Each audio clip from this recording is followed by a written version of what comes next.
Mohammed n'avait que 4 ans, le ciel l'a choisi parmi tous les enfants et son cœur fut lavé sans verser de sang. Voici le chapitre 3 de l'histoire du prophète, l'ouverture de la poitrine.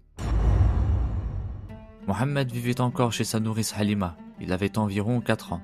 C'était un enfant calme, aimé de tous, d'une intelligence et d'une noblesse rares pour son âge.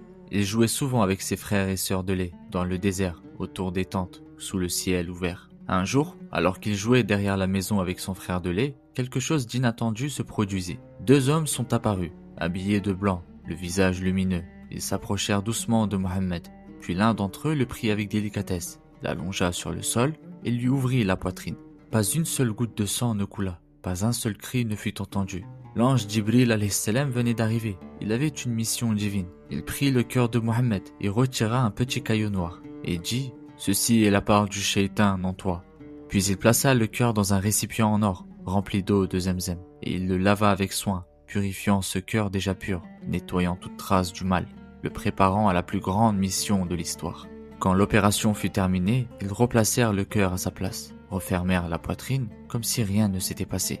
Son frère de lait avait tout vu, il avait assisté à la scène, et il courut prévenir Halima. « Oh mère, 2 hommes ont attrapé Mohammed, ils l'ont ouvert, ils l'ont touché au cœur. » Halima accourut, affolée. Elle retrouva l'enfant debout, silencieux, mais sain et sauf. Elle comprit que cet enfant n'était pas comme les autres, qu'il était sous une protection qu'elle ne pouvait comprendre. Mais son cœur, inquiet, prit une décision.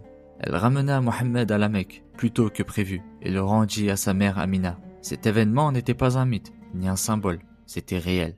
C'était le premier acte d'un grand nettoyage, celui du cœur d'un prophète, choisi, protégé et préparé à recevoir la révélation.